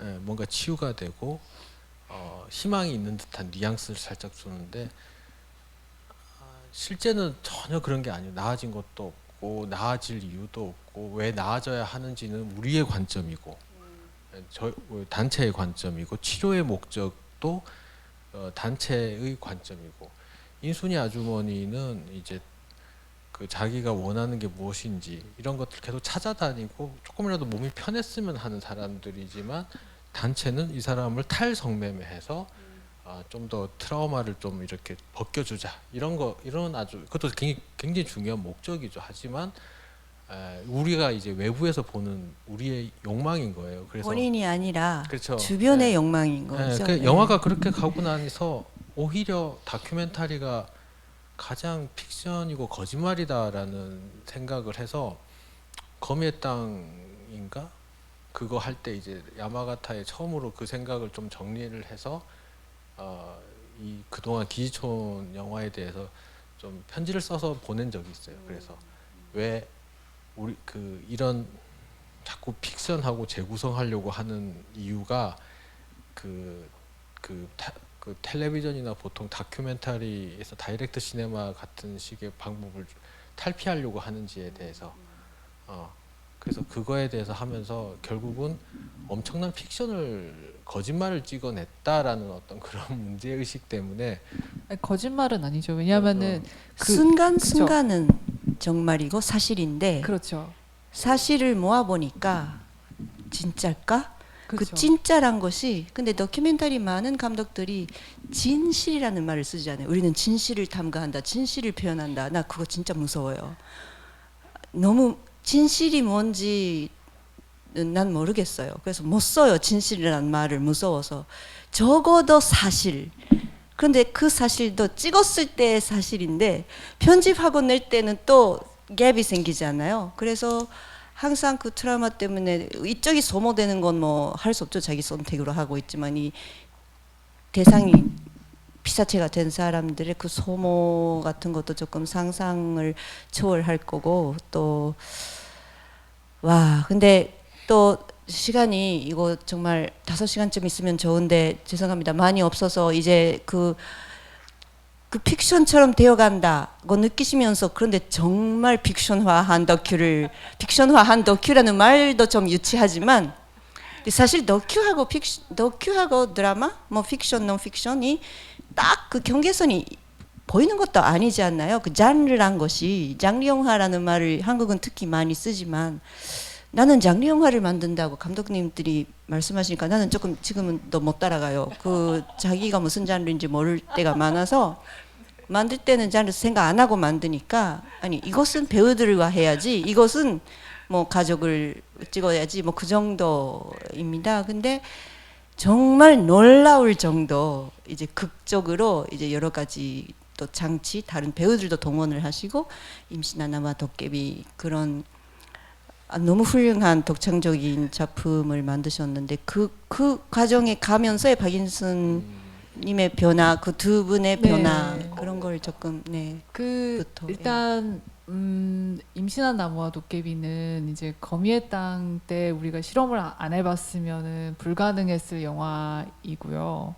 근데 거미의 땅 때 이제 아까 전에도 이제 말씀드렸다시피 리얼하게 찍는 거 그리고 순간의 어떤 사실을 찍었을 때 그분이 그 순간에 기분이 좋고 그 순간에 울고 그 순간에 뭔가가 해소됐을 때 그거는 뭐 진실이기도 하고 사실이기도 하지만 이제 막상 영화가 나왔을 때 그게 그렇게 지속이 되지 않는다. 진짜 실제 현실하고는 유리가 되어 있는 어떤 환상을 자꾸 준다는 생각이 들어가지고 그러니까 좀 이상한 거죠. 리얼하면 리얼할수록 사람들한테 그 현장이나 그 실제 인물에 대한 환상을 줄 수 있다는 생각을 이제 자꾸 하다 보니까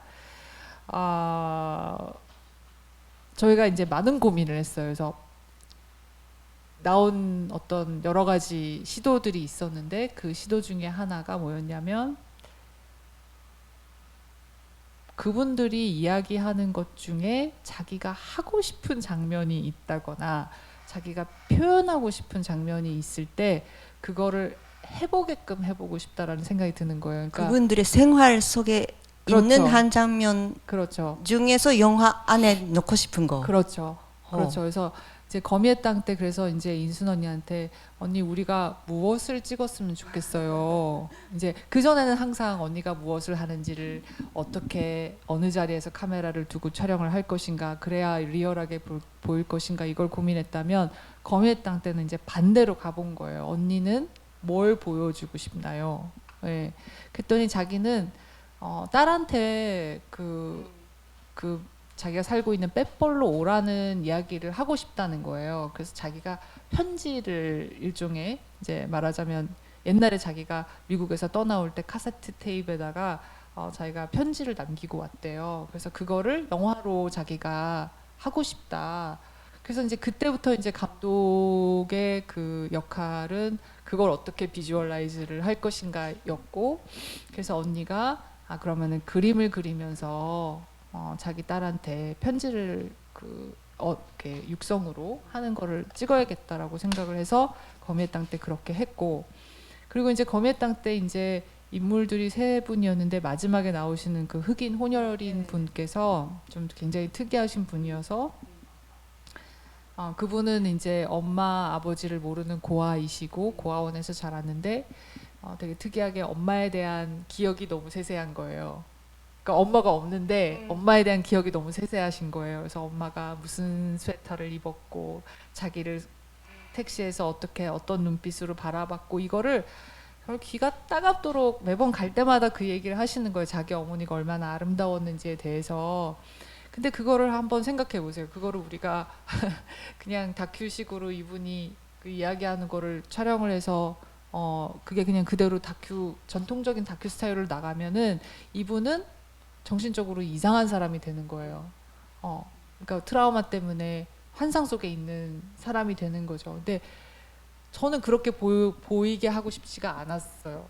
그분이 설사 그런 그 트라우마로 인해서 약간의 정신분열적인 그런 게 있다고 하더라도 그 안에 이 사람의 진실이 아까 감독님 얘기하시는 그 진실이 있다고 생각을 했고, 그래서 그럼 그분한테 그럼 당신이 원하는 이야기가 뭐냐라고 그때도 물었죠. 그래서 그분이 이제 막 엄청나게 이야기를 많이 했어요, 저희한테.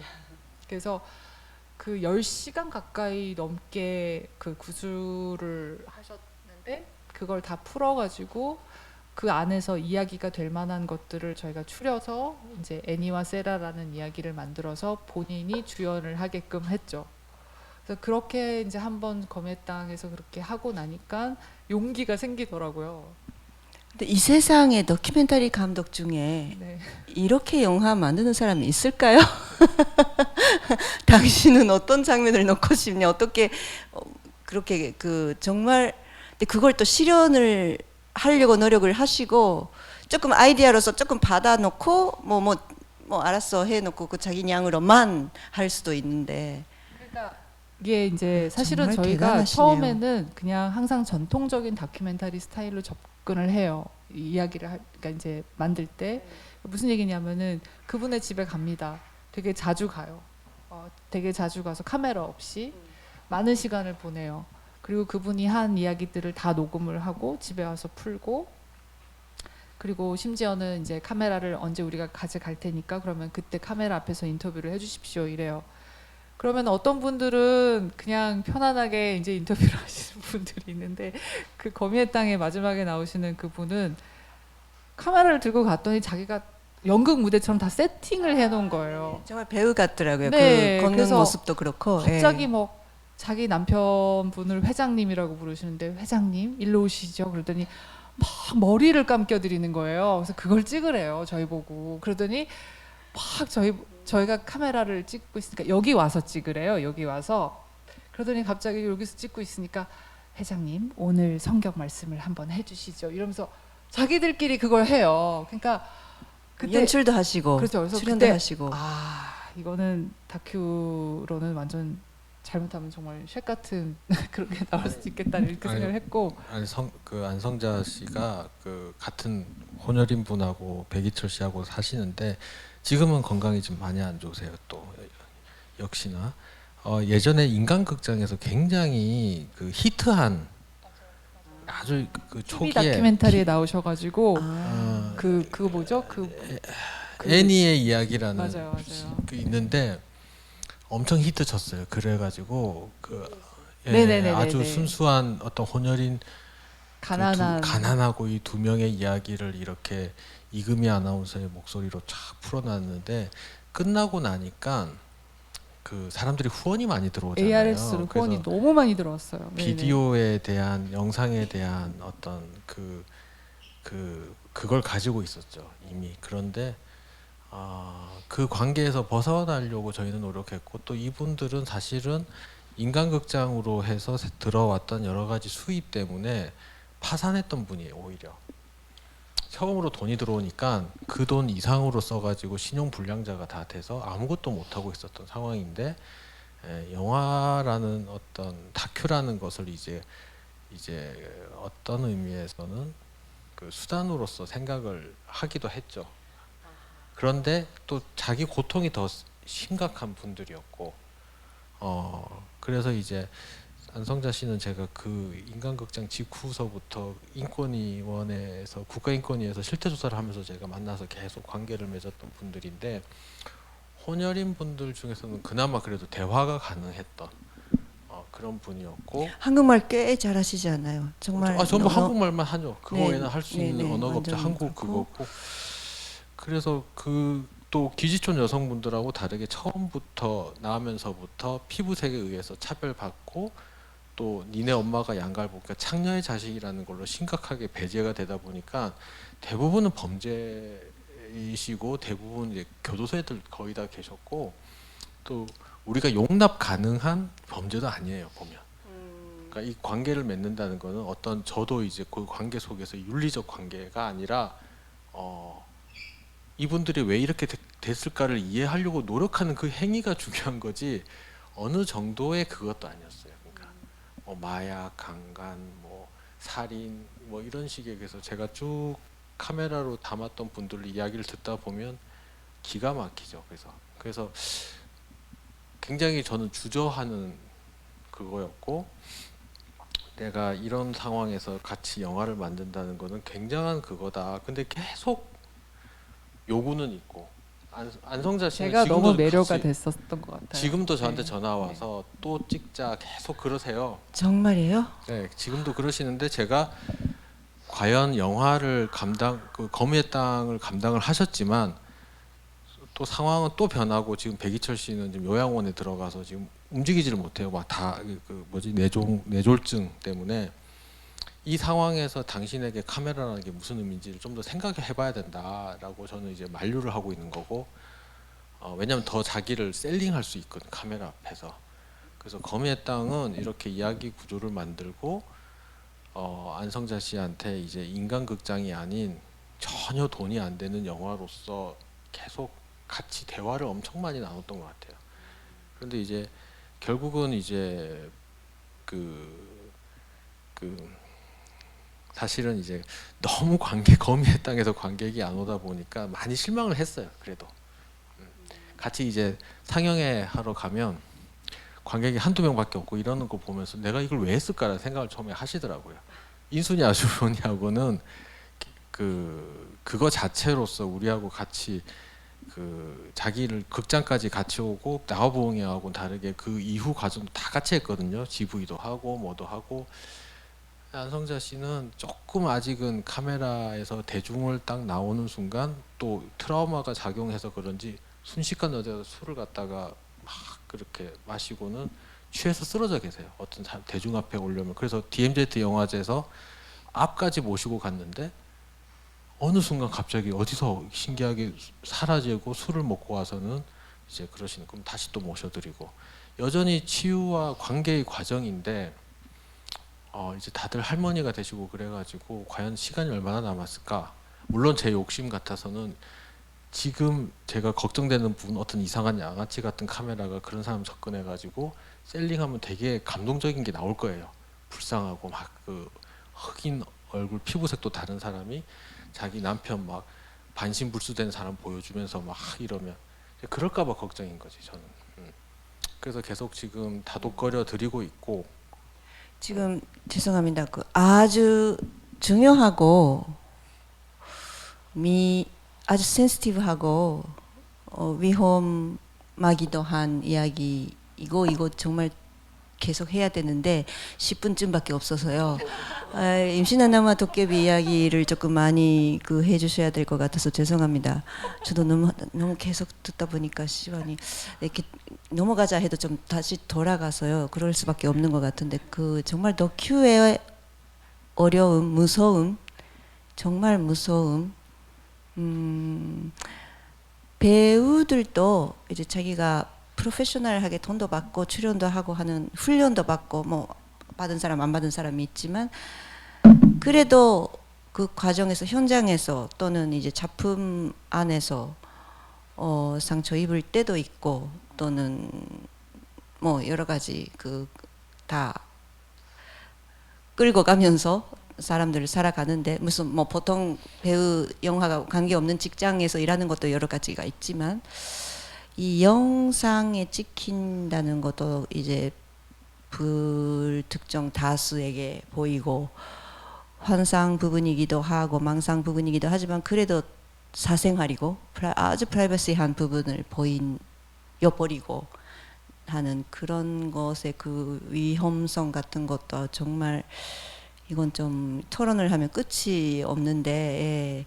근데 그것도 더 알고 딱 감당을 하시면서 계속을 하시고 감독님들이 대단하다 느끼는 것은 이렇게까지 되면 좀 너무 힘들다 귀찮다 해서 좀 멀리하거나 이제 도망가서 다른 이슈 다른 걸로 하겠다 계속 이렇게 하고 계시고 하니까 정말 뭐 우리 만드는 측의 사람들도 완벽해서 하는 것이 아니기 때문에 우리도 모색하면서 고민하면서 하는 거잖아요. 정말 새삼스럽게 저도 다큐를 하고 있기 때문에 너무 그거 느끼는데. 그런데 이제 코로나 덕을 좀 본 것도 있어요. 네네네. 약간 쉬어간 거죠. 네네. 코로나가 되고 요양원에 들어가시니까 못 가잖아요. 사실 이거 말이 좀 잔인한데 아니었으면 이제 계속 팔로업도 하고 끊임없이 지금 바비 어머니도 마찬가지고 다 요양원에 들어가세요. 이제 저기 지금 인순이 아주머니하고 젊은 분들만 건강이 좀 괜찮으시지만 다 이제 험하게 살아오셨기 때문에 빨리빨리들 몸이 안 좋으세요. 그래서 이게 어떻게 표현해야 될지 모르겠지만 면회를 못 가니까 일단은 마음은 또 아픈데 몸은 약간 좀 이게 무슨 말인지 알겠죠? 이게 네. 표현하기 좀 그래요. 어쨌든 그래서 코로나 때 좀 약간 거리가 생기고 좀 다시 이렇게 임시한 나무 개봉 같은 것도 하면서 좀 재충전의 시간도 지금 되고 있는 느낌은 좀 있어요. 그래서 앞으로 어떤 식으로 작업을 더 할까 어떨까 이거는 이제 지금 하고 있는 작업이야 또 아카이브 작업이니까 이제 시간이 좀 저희에게 많이 좀 유리하게 하고 있는 게 아닐까. 그래서 좀 우리도 막 이렇게 좀 놓고 싶은 것들이 휴식이 좀 필요했다. 덕분에 그래도 좀 지나가고 있다라는 생각을 좀 들어요.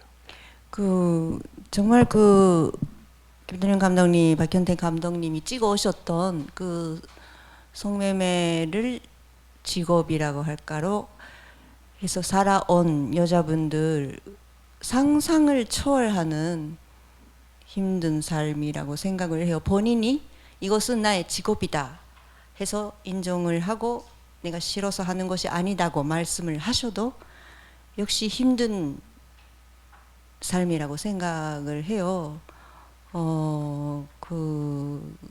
그 속에서 나오는 그 스트레스라는 말이 너무 가벼운데 정말 그걸 다 좀 이렇게 던지기도 하고 또 그 때문에 문을 닫아버리기도 하고 또 문을 열고 들어오라고도 하고 나를 찍어 이렇게도 하시고 하는 그분들과 그 같이 지내오신 시간이란 것이 정말 작품도 작품이지만 작품에 안 나오는 정말 많은 시간들 추억이라 할까 같이 경험을 한 같이 지낸 시간들이 감독님들의 일상에 많이 영향을 또 주었다고 생각을 하고 영화 찍었으니까 끝. 자 다음 작품으로 이렇게는 우리가 전환이 안 되잖아요. 계속 찍힌 사람은 그 인생을 계속 사니까 우리도 계속 걱정을 하고 계속 연계를 맺고 연락을 하고도 하니까 그렇죠. 이제 배우님들이면은 우리가 편집하고 있는 동안에 벌써 다음 작품으로 완전 다른 배역으로 이제 일을 하고 계시는데 그건 뭐 다큐는 정말 그 어려움이 무거움이 있어서 예. 그러니까 이제 감독님 같은 경우는 이제 주어진 가족 이 운명이죠. 어떤 의미에서 이렇게 그런 저의 있는 데서 계속 변형을 시간과 관계가 시간이 흘러가고 관계가 변하면서 이 영화들이 만들어지면 저는 처음에 완전 타자 정말 취재 대상일 수도 있어요. 어떤 그 시민단체를 위한 증언자 그 이상도 그게 아니었을 수도 있는데 계속 시간을 두고 이분들과의 관계를 놓지 않고 있다 보니까 이제 인순이 아주머니하고는 그런 생각을 많이 해요. 이제 우리가 누군가가 이제 물어보면 정의를 이제 먼 친척 관계, 막 그 정도로 이야기는 하는 거죠. 왜냐하면 생각해 보면 저희 그 가족들하고는 별로 그게 없는데 인순이 아주머니가 뭐가 필요하다 그러면 같이 고민해주고 그래서 뭐 찾아서 호박즙 이게 좋겠니, 뭐 아니면 칡즙을 좋아하니까 뭐 이 칡즙 먹어보고 저 칡즙 먹어보고 이제 싼 거 구해보고 이런 게 결국은 이제 먼 친척이 아니고 좀 먼 가족 관계 이게 비슷하게 된 것 같아요. 약간은 그래서 한 번씩 찾아가고 좀 뜸하면 막 섭섭해하고 이게 이제 그 촬영 그거는 아닌 것 같고 이제 그런데 이제 문제는 이제 이별들을 이제 앞두고 있다 보니까 이제 거미의 땅에 나왔던 첫 번째 나왔던 바비 어머니는 이제 곧 돌아가실 것 같아요. 제가 보기에. 그래서 원래는 오늘 지금 요양원으로 옮기는 날이었는데 그 저기 마침 이제 파주에서 이제 시민단체 선생님들이 그걸 팔로우 해주시니까 안 가도 돼서 하지만 이제 내일이나 또 가봐야겠죠. 이런 식으로 이제 또 이별도 준비하고 너무 힘든 분들은 계속해서 이제 혼혈인 분들은 제가 그 20년 전부터 외부에 도움 줄 수 있는 것들과 계속 연계를 하고 제가 찾아다니고 경찰서 잡혀 있으면 가서 제가 읍소도 해보고 읍소하면 안 되거든. 피해자 생각하면 정말 나쁜 놈인데 이렇게 해서 읍소도 해보고 새벽 3시에 또 툭하면 전화가 오고 지금은 이제 늙어서 이제 그런 게 전화가 안 오는데 또 돌아가셨어요. 두 번째 이딸을 만들었을 때 박명수 주인공은 돌아가셨어요. 이제 알코올 중독으로. 이제 이런 분들 그렇게 팔로우를 하면서 그 삶도 같이 변하는 것 같아요. 빨리 한 편 만들면 다른 걸로 가서 다른 직업을 하든 뭔가 이렇게 가야 되는데 딱 놓치지 않고 그냥 같이 관계를 잡다 보니까 같은 그게 흐름이 바뀌어 버리는 것 같아요. 예, 그래서 이제 그거 자체가 영화를 만든다는 게 다큐를 만든다는 게 나도 변하지 않으면 사실은 대상이 오픈하거나 이런 그거가 의미가 없는 거예요. 오픈한다 안 한다를 질문해서는 안 되고 같이 변하지 않으면 찍을 수 없는, 물론 한 편은 만들 수 있겠죠 초반에. 예. 시간이 조금 넘어도 되는 걸까요? 아직 아니 여기 계시는 분들도 괜찮으신지. 예, 갑자기 이상한 질문을. 창작 뭐 보통 사람이 수명이 기니까 이 몇십 70, 80년까지 살자면 여러 이렇게 고비가 많이 있지만 더구나 거기에다가 이제 창작을 하려고 하니까 더구나 뭐 다큐멘터리 실제 있는 생활을 다 같이 하려고 하니까 해서 저 자신도 막 있었는데 아주 심한 우울증 시기가 있었는데요. 그런 것이 있었는지, 있었다면 어떻게 넘으셨는지. 일단 제가 좀 벌써 말씀드리면 저는 혼혈인 분들 찍을 때 저는 그게 너무 심했어요. 예, 그래가지고 좀 짧게 어느 정도 기간이었고 또 어떻게 조금 고비를 예. 혹시나 하면 이거 봐주시는 분들 속에서 뭐 그런 분들이 계실 수도 있어서 좀 힌트가. 그렇죠. 예, 전화를 하나 더 넘어갈 수 만들어서 이제 24시간 전화가 오니까 한 분이 한 하루에 10몇 번씩 전화를 하세요. 거의 스토커처럼. 그런 것도 있지만 이분들 이야기를 듣다 보면 어떤 나까지 같이 그런 그 폭력적인 경험 속에 그게 전이가 되는 느낌이 들더라고요. 그래서 그 해결 방법은 그때 저 혼자서 그냥 가만히 있는 시간이 많았어요. 그냥 불 다 끄고 그 촬영 끝나고 오면 불 다 끄고 혼자 가만히 이렇게 앉아 있고 가만히 누워 있는 거죠. 이게 너무 달콤하다고 해야 되나? 아무 말도 안 하고 누군가의 자극이 있으면 내가 너무 힘드니까 딱 누가 이렇게 때려도 너무 힘들 것 같아서 그럼 계속 이분들이 했던 말이나 이 에너지가 자꾸 오니까 그 전화기 꺼놓고 그 순간이 가장 그거를 그 시간을 즐기는 거. 그럴 때 근데 이제 단점은 대학교 때 제가 굉장히 뭐 학생회 하면서 활발해가지고 굉장히 많은 그 친구들과 그게 있었는데 다 끊었어요. 그래가지고 친구 완전히 그냥 우울증 때 사람 보기 싫죠. 예, 전화도 그 뒤로 귀찮고, 이제 쭉 예. 이렇게 그게 좀 단점이지만 그 저를 보호하는 그거는 이제 불 끄고 가만 앉아 있는 거 그거였던 것 같고. 저는 저는 사실 우울증이 이제 그 대상에 따라서 좀 관계 맺기를 할 때 유독 힘들게 하시는 분들이 있어요. 예를 들면 이제 바비 어머니 같은 경우가 이제 거미의 땅에서 이제 인터뷰 길게 하신 분이 바비 어머니인데 그분이 조금 저를 힘들게 했었던 것 같아요. 그분은 항상 경태 씨한테 전화를 안 하고 저한테 전화를 하셔서 자네 지금 좀 와봐. 이러면은 그게 2시예요. 2시. 진짜로 1시간. 오라고 하시는 거예요? 네네네네. 가세요? 가죠. 와. 네. 그래서 이제 저희가 뭐 서울에 있든 어디에 있든 간에 문산까지 제가 운전을 해서 가요. 근데 가면은 이제 본인의 그 엄청난 우울증이 있기 때문에 하지 못했던 이야기를 막 하시죠. 노래를 부르기도 하시고 자기가 아들하고 싸웠던 이야기도 하시고 이제 막 이렇게 하세요. 그렇게 하기도 하고 또 어떨 때는 이제 아들하고 좀 사이가 안 좋으신데 그 아들을 위해서 저를 또 이용할 때도 있어요. 그러니까 뭐 돈을 빌리신다거나 뭐 아니면 뭐를 어떻게 해가지고 아들 그 어머니가 필요하다 그래서 제가 제 돈으로 뭘 이렇게 해드리면 그걸 싹 모아가지고 다 아들한테 보내는 거예요. 이제 이런 거. 우리 어머니하고도 같네. 네네네네네. 근데 그럴 때 이제 이제 개인적으로 사실은 그 영화하고는 상관이 없는 거거든요. 그래서 그런 거를 감당해야 될 때 이제 한도 끝도 없이 이제 그 깊은 지하로 끌려가는 것 같은 그런 느낌이 들 때가 있거든요. 근데 그럴 때 이제 그래도 제가 전화를 안 받지는 않아요.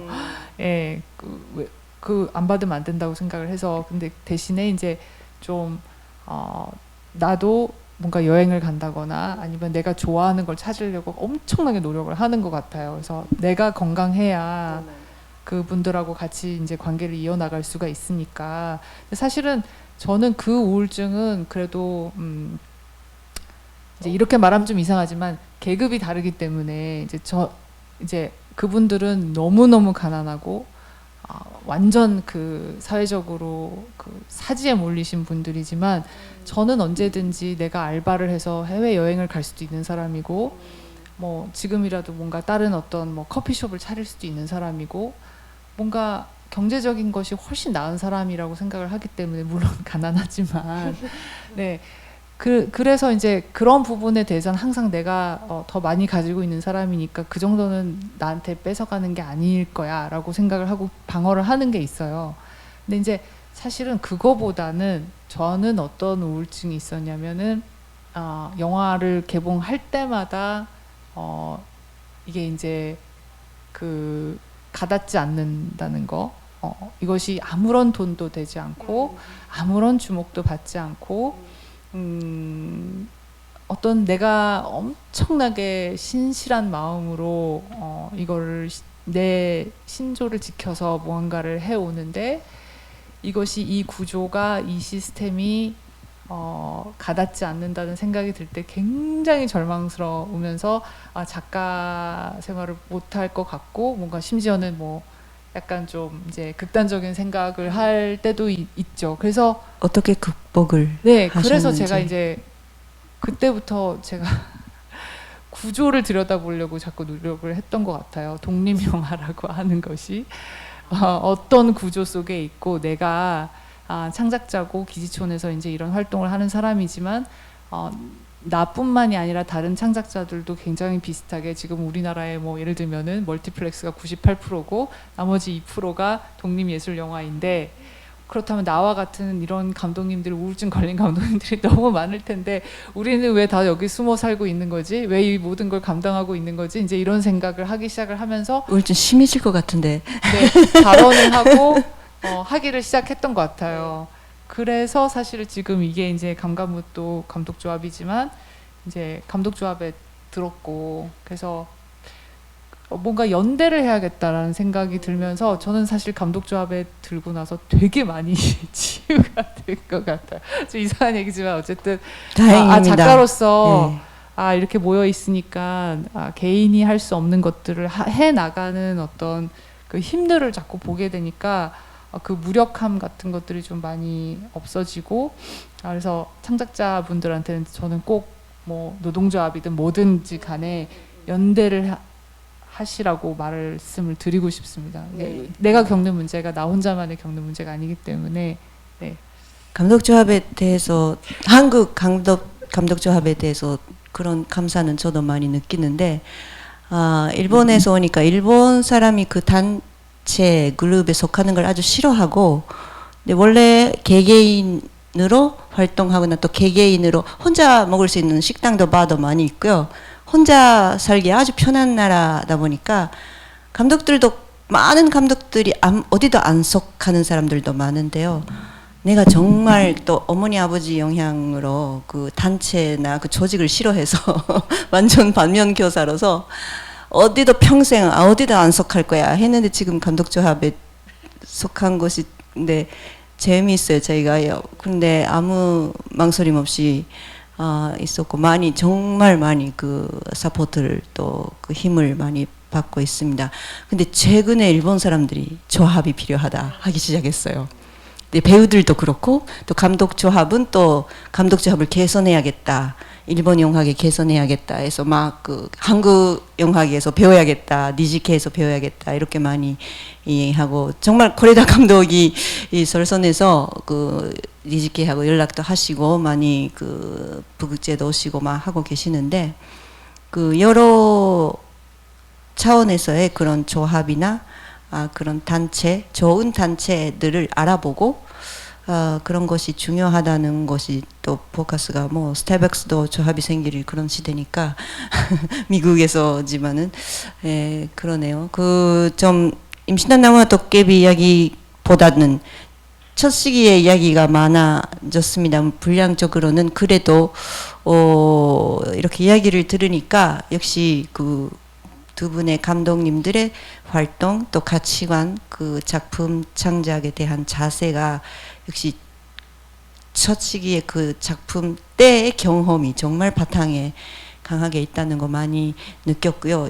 이렇게 들으면 새삼스럽게 그 김동령 박형택 감독 기획전을 역시 세 편 다 보고 싶다는 느낌이 아주 듭니다. 그런 것도 앞으로 있으면 좋겠습니다.